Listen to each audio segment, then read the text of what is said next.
तो भाइयों और उनकी बहनें कैसे हो आप सभी। स्वागत है आपका आज के इस वीडियो पे। आज बहुत ही ज़्यादा इंपॉर्टेंट टॉपिक पे बात होगी और एपिसोड नंबर 5 है। अगर आप सभी ने अभी तक हमारा बाकी का एपिसोड नहीं देखा है तो जाकर देख लो। अगर आपका बेसिक क्लियर है तो आप इस एपिसोड 5 से भी स्टार्ट कर सकते हो। लेकिन अगर आपको कुछ भी फॉरेस्ट ट्रेडिंग के बारे में नहीं मालूम है कि क्या होता है, बहुत सारी चीज़ें, तो जाकर उस वीडियोस को देख सकते हो। बाकी आज के इस वीडियोस पे हम लोग जानेंगे कैंडलस्टिक पैटर्न्स क्या होते हैं, सपोर्ट रेजिस्टेंस क्या होता है, और एक इंडिकेटर मूविंग एवरेज जो मैं इस्तेमाल करता हूँ उसके बारे में बताऊंगा।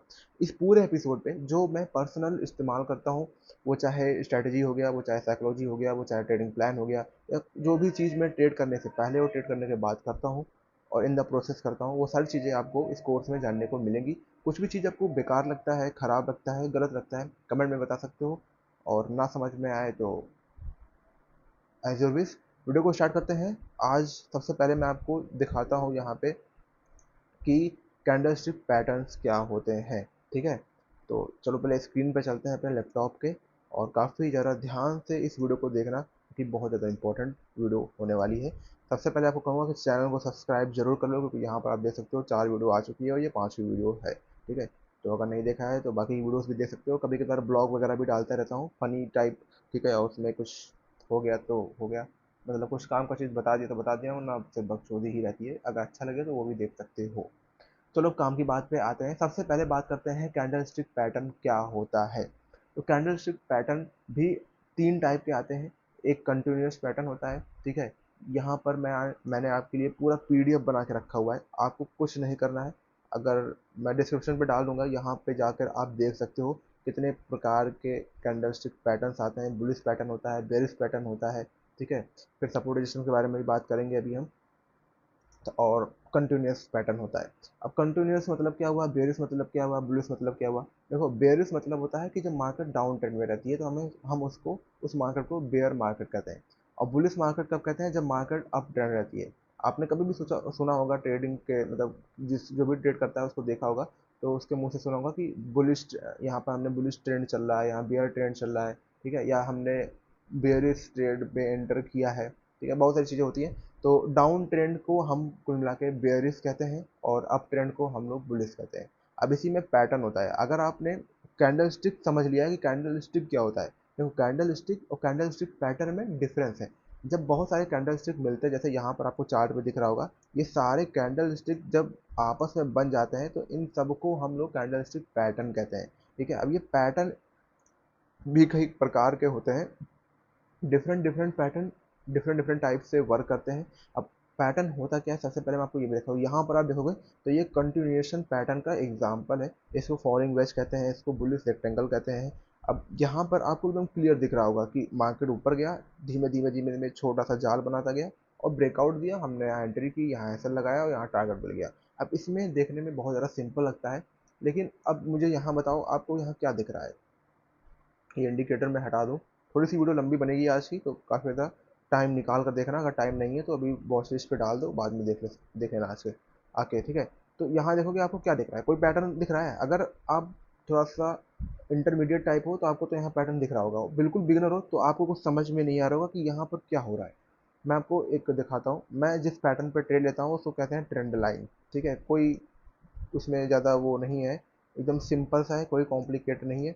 यहाँ पर आप देखोगे तो ये ट्रेंड लाइन मार्केट फॉलो कर रहा है, गया, नीचे आया, फिर ऊपर गया, फिर नीचे आया, फिर ऊपर गया, फिर नीचे आया, गया, यहाँ ब्रेकआउट दिया, यहाँ रिटेस्ट किया, ऊपर चला गया, आगे हमारा लॉस हो गया। अब ये तो बात हो गई लॉस की।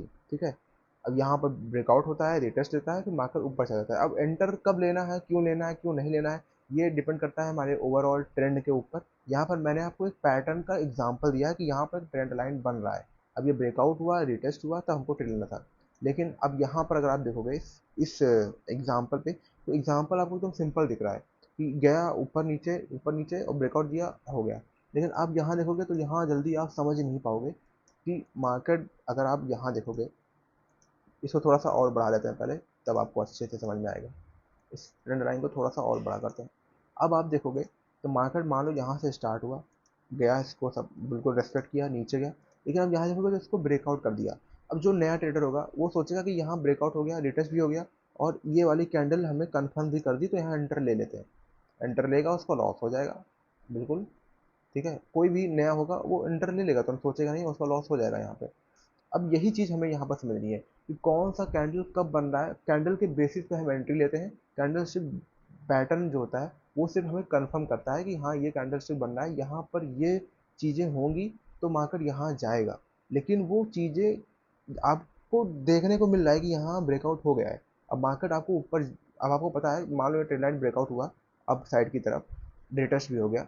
अब आपको पता है कि यहाँ से मार्केट ऊपर जाने वाली है, लेकिन वहाँ पे आपको ट्रेड एंटर लेना है। अब उसके लिए आपको कंफर्मेशन चाहिए। कंफर्मेशन आपको सिर्फ एक ही चीज़ दे सकता है, वो है कैंडल स्टिक। जब तक आप कैंडल स्टिक को अच्छे से नहीं समझोगे, बुलिश इंगल्फिंग होता है और भी कई प्रकार के कैंडल स्टिक्स होते हैं, उनको जब तक आप नहीं समझोगे तब तक आप नहीं समझ पाओगे, तब तक आपके अंदर कॉन्फिडेंस ही नहीं आएगा ट्रेड में एंटर लेने का। फिलहाल तो नए हो तो वहाँ पर कोई कॉन्फिडेंस वगैरह नहीं होता है, दबा के पेल के सिर्फ ट्रेड ही लेते हैं हम लोग। क्योंकि मुझे याद है जब मैं नया नया ट्रेडिंग करता था तो डर तो था ही मन में, ठीक है, पैसे का, लेकिन वो डर था। लेकिन एंटर करते वक्त कोई डर नहीं था, बस बटन दबाया, प्रॉफिट हो चल रहा है, लॉस चल रहा है, वो तो बात की बात है। लेकिन ट्रेड लेते वक्त आपको कोई डर नहीं रहता है, बिगिनर की बात कर रहा हूँ। फिर इंटरमीडिएट फेस आता है जहाँ पर हमें डर रहता है कि हमारा जो ट्रेडिंग स्ट्रैटेजी है वो काम कर रहा है नहीं कर रहा है, क्या हम ट्रेड ले ना लें, कंफ्यूजन, डाउट कि मैं जो स्ट्रैटेजी पे, जो जिस स्ट्रैटेजी को फॉलो कर रहा हूँ क्या वो सच में सही है या नहीं है, प्रॉफिट होगा भी नहीं होगा, लगातार एक हफ्ते से लॉस ही हो रहा है, मतलब एकदम डाउटफुल सिचुएशन उस टाइम होता है। तो वो तो चलो बात ही बात है, अभी यहाँ पर मैं पैटर्न के बारे में समझा रहा हूँ। तो यहाँ को बहुत प्रकार के पैटर्न होते हैं। सिंपल सा आपको करना क्या है कि जो भी पैटर्न आपको सही लगे, अब आप लोग पूछोगे कि कौन सा पैटर्न मार्केट में बढ़िया काम करता है, तो इसका जवाब सिंपल सा एक ही है कि मार्केट में जितने भी प्रकार के पैटर्न हैं वो सभी प्रकार के पैटर्न बहुत ही अच्छे से काम करते हैं। डिपेंड ये करता है कि आप कौन से पैटर्न को अच्छे से समझ सकते हो और समझ के उसको ज़्यादा से ज़्यादा बैक टेस्ट कर सकते हो।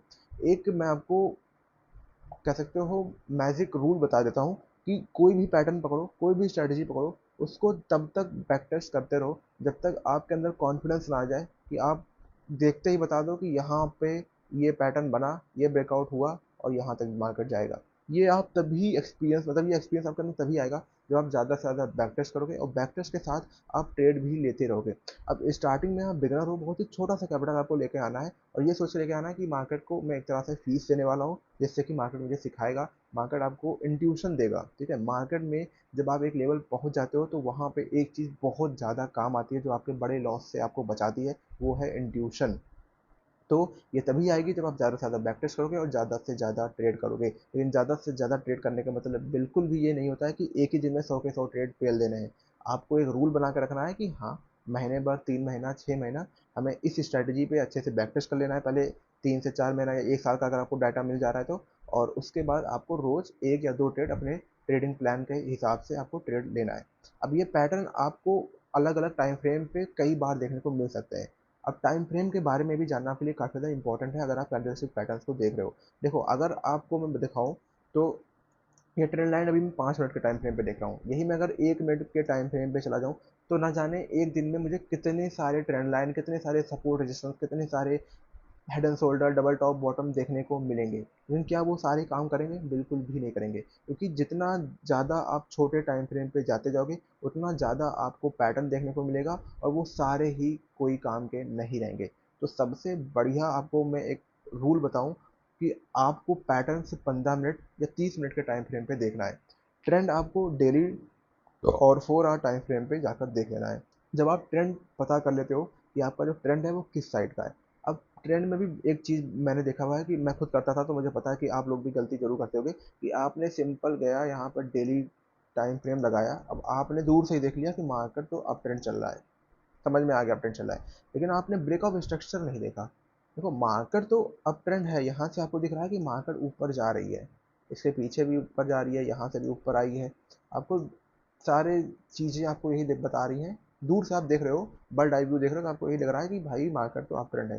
लेकिन आप थोड़ा सा करीब जाओगे, थोड़ा सा जूम करोगे तो आपको ये चीज़ नहीं दिखेगा।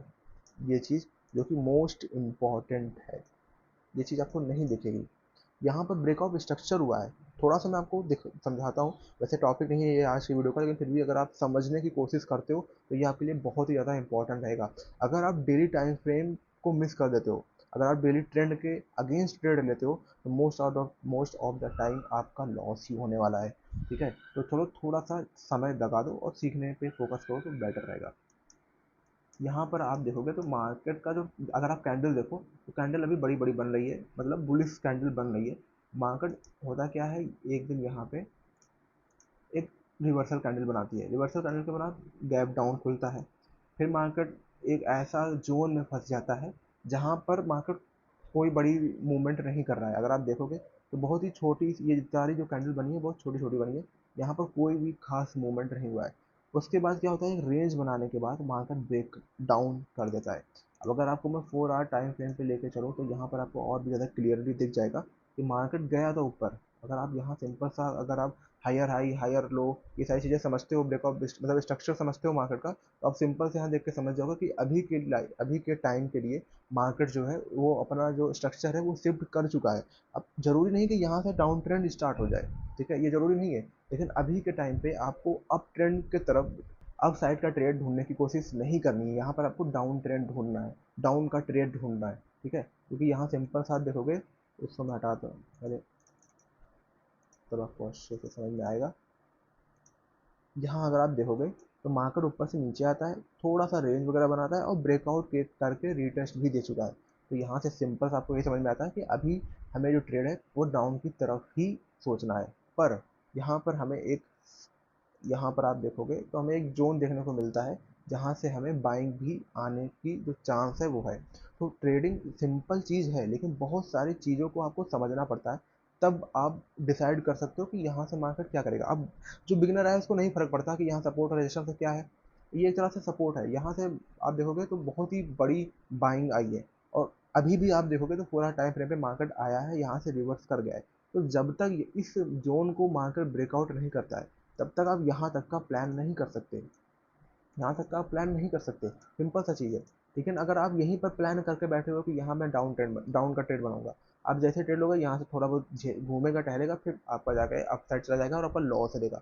मैं ये नहीं कह रहा हूँ कि जरूर होगा, बट हो सकता है, क्योंकि यहाँ पर एक जोन बना हुआ है, ठीक है, यहाँ से बाइंग आ सकती है क्योंकि इससे पहले आई हुई है, तो इसको सपोर्ट एडजस्टमेंट कहते हैं। और मैं आपको पैटर्न की बात कर रहा था, तो जितने बड़े टाइम फ्रेम पे आप पैटर्न को एनालाइज करोगे उतना ही ज़्यादा जो आपकी एक्यूरेसी है वो बेटर रहेगी। अब जब आप 4 आवर टाइम फ्रेम पे और डेली टाइम फ्रेम पे आप ट्रेंड को अच्छे से समझ जाओगे, उसके बाद आपको 15 मिनट या 30 मिनट पे आना है। यहाँ पर आपको जो भी पैटर्न, जिस भी पैटर्न पे आप ट्रेड लेना चाह रहे हो, चाहे वो हेड एंड शोल्डर हो, डबल टॉप बॉटम हो, फॉलिंग एज हो, और यहाँ बहुत सारे हैं, ठीक है, मैं किस पैटर्न पे ट्रेड लेता हूँ, मैं सिंपल सा ट्रेंड लाइन ब्रेकआउट पे ही ट्रेड लेता हूँ, ठीक है, और मैं कोई चीज़ ज़्यादा फॉलो नहीं करता हूँ। अब बात करें अगर मूविंग एवरेज की, तो मूविंग एवरेज एक इंडिकेटर है जो मैं पर्सनली इस्तेमाल करता हूँ, देखता मैं बिल्कुल भी नहीं लगा के रखा हुआ हूँ, बस वैसे ही। तो मूविंग एवरेज को आपको भूल जाना है, कोई भी इंडिकेटर ज़्यादा ध्यान मत दो तो बढ़िया ही है। लगा सकते हो कंफर्मेशन के लिए कि मान लो मैंने 100 डे का मूविंग एवरेज लगा के रखा हुआ है, मार्केट अगर इसके नीचे है तो मैं सोचूंगा कि चलो, एक कंफर्मेशन हो जाता है कि हाँ मार्केट अभी डाउन ट्रेंड में है, या मैं मोस्टली देखता हूँ, प्रेफर करता हूँ डाउन का तरफ ही ट्रेड लेने का। अगर मार्केट ऊपर, मतलब जो कैंडल है वो नीचे है मूविंग एवरेज के, ठीक है, जैसे यहाँ अगर आप देखोगे तो वैसे कुछ होता नहीं खास, ठीक है, अगर आपका पैटर्न बढ़िया है, ट्रेंड अगर मैच कर रहा है और उसके अकॉर्डिंग ही आप ट्रेड ले रहे हो, तो ये सारी चीज़ें अफेक्ट नहीं करती है, मैं फिर बता रहा हूँ। लेकिन फिर भी अगर आपको थोड़ा सा कंफर्मेशन एक्स्ट्रा चाहिए तो आप इन सारे इंडिकेटर का इस्तेमाल कर सकते हो। अब मैंने आपको कैंडलस्टिक पैटर्न के बारे में बता दिया कि पैटर्न इतने प्रकार के, बहुत सारे प्रकार के पैटर्न होते हैं, ज़्यादा पैटर्न के चक्करों में आपको नहीं पड़ना है। आप एक दो पैटर्न देख लो जो आपको सही लगे, अच्छा लगे। कहाँ से देख सकते हो, गूगल पे जाके आपको सिंपल सा सर्च करना है कैंडलस्टिक पैटर्न, आपके सामने आप बहुत सारे पैटर्न आ जाएंगे, ठीक है, मैंने तो आपको एक एग्जांपल के लिए दिखा दिया। बहुत सारे पैटर्न है, जो आपको समझ में आए, जो आपको अच्छा लगे, जो आपके थिंकिंग पैटर्न के, जो आपके थॉट के हिसाब से बैठे, जो आपके आपके नेचर के हिसाब से बैठे, आप उस पैटर्न को पकड़ना। मैंने बहुत सारी गलतियां करके रखी हुई है, मैंने स्कैल्पिंग भी किया है, स्विंग ट्रेड भी किया है, और अब इंट्राडे पे शिफ्ट हो गया हूँ परमानेंटली। जब आप मतलब दसों तरीका को ट्राई कर लोगे तब आपको समझ में आएगा कि तुम्हारे लिए, खुद के लिए कौन सा चीज़ बेटर काम करेगा। तो ये आप तभी पता कर सकते हो जब आप ट्राई करोगे, तो ट्राई करते रहो। स्टार्टिंग में पैसा ज़्यादा मत लॉस करना, हो सके तो डेमो ट्रेड करो। डेमो ट्रेड कैसे करते हैं वो भी मैंने आपको पिछली वीडियो से बताया हुआ है उसका तरीका। और नहीं तो आप खुद का पैसा अगर है आपके पास तो थोड़ा छोटा पैसा, $100 तक आप ला सकते हो, और उसको एज अ फी समझ के ट्रेड करना, बहुत ही छोटा सा रिस्क लेकर, तो आपके लिए बेटर रहेगा। अब कोई भी कैंडलस्टिक पैटर्न ले लो, अगर मैं ट्रेंड लाइन पे ट्रेड करता हूँ, आपको भी अगर ट्रेंड लाइन ब्रेकआउट पे ट्रेड करना है तो उसको पकड़ लो और उसी पे ट्रेड करो। ट्रेंड लाइन क्या होता है, सिंपल सा, यहाँ पर आप देखोगे तो ये हाइयर हाई हाइयर लो बनते रहते हैं, ठीक है, अप ट्रेंड में भी चलता है, बढ़िया काम करता है, और लो ट्रेंड पे भी मतलब बढ़िया से डाउन ट्रेंड पर भी बढ़िया से काम करता है। बट अगर जब ये एक तरह से जब साइडवे मार्केट होता है तब यहाँ पर काम नहीं करता है, और इस टाइम आपको ये अवॉइड करना चाहिए इस स्ट्रैटेजी को। ठीक है, बहुत ही सिंपल सा है, प्राइस एक्शन स्ट्रैटेजी है, हर जगह काम करता है, चाहे गोल्ड पे करो, चाहे करेंसी पेयर पे करो, चाहे बिटकॉइन पे करो। बट मैंने एक चीज़ देखा हुआ है कि ये सबसे ज़्यादा बढ़िया दो चीज़ पे काम करता है, बिटकॉइन और गोल्ड। इसीलिए मैं इस ट्रेंड लाइन ब्रेकआउट को सिर्फ गोल्ड पे और बिटकॉइन पे ही ट्रेड करता हूँ। करेंसी पेयर पे मैंने ट्राई करके देखा हुआ है, जब जब ट्रेड किया है तो वहाँ पर या तो मेरे साथ या तो मेरा एसएल हिट हो गया है, या तो एक तरह से लिक्विडिटी बना दिया गया है मुझको। मेरे साथ एक तरह से ट्रेड में मेरा लॉस ही हुआ है जो मैंने देखा है। इसलिए मैं करेंसी पेयर पे ये ट्रेड इस स्ट्रेटजी के थ्रू ट्रेड बिल्कुल नहीं लेता हूँ। करेंसी पेयर पे खासकर यूआरयूएसडी पे एक स्ट्रेटजी बहुत तगड़ी काम करती है लंदन सेशन के समय। अगर आप जानना चाह रहे हो तो मुझे कमेंट में बताना, वीडियो आ जाएगी उसके ऊपर। अभी वीडियो काफ़ी लंबी हो गई है, इसलिए इस वीडियो को अब एंड करते हैं। सपोर्ट रेजिस्टेंस के बारे में मैं आपको थोड़ा सा बता दूं पहले, सबको ड्राइंग को हटा के। सपोर्ट रजिस्टर बनाना सिंपल सा बहुत आसान है, मैं आपको बताता हूँ कैसे बनाना है। आपको 4 आवर टाइम फ्रेम पे चले जाना है। छोटे टाइम फ्रेम पे आपको बिल्कुल भी सपोर्ट रजिस्टेंस बनाने की जरूरत नहीं है। आपको 4 आवर टाइम फ्रेम पे जाना है और ऐसा जोन आपको ढूंढना है जहाँ पर मार्केट कम से कम 2 बार तो वहाँ पर सपोर्ट या रेजिस्टेंस लिया हो। अब जैसे कि मैंने आपको अभी यहाँ एग्जाम्पल दिखाया था, यहाँ आप देख सकते हो बढ़िया बाइंग आई है, इसलिए एक जोन हमारा ये हो गया। उसके बाद आप रजिस्टेंस देख सकते हो कि कहाँ पर मार्केट एक से ज़्यादा बार रजिस्ट लिया है। तो ये देख सकते हो, ये एक बढ़िया जोन हमें देखने को मिल गया। बस हो गया काम आपका। अब आपको 1 आवर टाइम फ्रेम पे आना है और यहाँ पर भी आपको सपोर्ट रेजिस्टेंस देख लेना है। ट्रेंड लाइन बन रहा हो, ट्रेंड लाइन भी देख सकते हो, यहाँ पर देख सकते हो ट्रेंड लाइन बन रही है। अब जब आप ट्रेंड लाइन को प्रैक्टिस करते रहोगे ना, तो आप जैसे ही चार्ट खोलोगे, अगर वहाँ पे ट्रेंड लाइन बन रहा होगा तो आपको देखते ही पता चल जाएगा कि यहाँ पर ट्रेंड लाइन बन रहा है, चाहे वो डाउन ट्रेंड का हो चाहे अप ट्रेंड का हो। अभी आप जब नए नए हो तो थोड़ा सा आपको समय लगेगा समझने में। यहाँ पर आप देख सकते हो एक छोटा सा सपोर्ट भी है और रेजिस्टेंस भी है। अभी के लिए तो रेजिस्टेंस ही है, रेजिस्टेंस की तरह ही काम करेगा। तो ये भी आप ड्रॉ कर सकते हो, बस आपका हो गया। अब यहाँ पे आप सपोर्ट रेजिस्टेंस बेसिस पे ट्रेड कर सकते हो। यहाँ सपोर्ट रेजिस्टेंस बनाने का सबसे बड़ा फायदा हमें ये मिलता है कि जब भी मार्केट रेजिस्टेंस पे आता है तो हम वहाँ पे थोड़ा सा अवेयर हो जाए कि यहाँ से हो सकता है मार्केट फिर से अपोजिट डायरेक्शन पे चला जा सकता है। ठीक है, चांस होते हैं ज़्यादातर, क्योंकि बार बार ऐसा ही हुआ है और हिस्ट्री रिपीट होता है बार बार, इसलिए वहाँ पर थोड़ा सा हम लोग अवेयर हो जाते हैं। अगर हमारा ट्रेड चल रहा होता है तो हम या तो ब्रेक इवन पे ले आते हैं तो पार्सल बुक कर लेते हैं। वैसे ही जब मार्केट सपोर्ट के पास आसपास रहता है तो वहाँ पर हमें ये भी समझ में आता है कि हो सकता है यहाँ से मार्केट रिवर्स कर जाए, हमारा या तो ब्रेकआउट भी कर सकता है, ऐसा नहीं है, कभी कभार ब्रेकआउट भी कर देता है, लेकिन वहाँ पर अवेयर रहना हमारे जो लॉस है उसको बचाता है। ठीक है, तो ये था वीडियो। अच्छा लगा तो लाइक कर देना। थोड़ा सा समझाने की कोशिश मैं करता हूँ ठीक से आपको, अगर समझ में आता हो तो अच्छी बात है, और ना समझ में आता हो तो जिसका समझ में आता हो उसको देख सकते हो। बाकी चलो, मिलता हूँ नेक्स्ट वीडियो पे। जिम में जाया करो, बॉडी वॉडी बनती रहे। देखो, 3 चीज़ पे आपको काम करना है अगर आप ट्रेडिंग में प्रॉफिट। थोड़ा सा ज्ञान दे रहा हूँ, थोड़ा सा कोर्स से हटके, कि अगर आपको ट्रेडिंग में सक्सेसफुल बनना है तो भाई अपने बॉडी का, अपने माइंड का बिल्कुल ख्याल रखो, बिल्कुल 100% ख्याल रखो। बॉडी, माइंड, और एक चीज़ बहुत ज़्यादा इंपॉर्टेंट है, शायद किसी से आपने ना सुना हो, वो है फैमिली। अगर आप अपने पेरेंट्स का अच्छे से ध्यान नहीं दे पा रहे हो तो आगे चल के आपको टेंशन होगा, दिक्कतें होंगी, जिसका जो इफेक्ट है वो आपके ट्रेडिंग में देखने को मिलेगा। अब फैमिली को संभालना भी एक बहुत अलग चीज़ हो गई, इसका टॉपिक ही अलग हो गया, लेकिन फिर भी अगर कोई भी दिक्कत चल रही है या आप ज़बरदस्ती ट्रेड में हो, अपना काम छोड़ कर, अपनी पढ़ाई छोड़ के, तो ऐसा मत करो। इन 3 चीज़ पे पहले काम कर लो, उसके बाद ट्रेड कर देना। सीखते रहो पार्ट टाइम पे, क्योंकि अचानक से आप मार्केट में आए और प्रॉफिट होना स्टार्ट हो गया, ये ना किसी के साथ हुआ है ना आपके साथ होगा। तो ये सपना लेकर बिल्कुल भी मत आना मार्केट में। बाकी चलो, मिलता हूँ शुरू पे।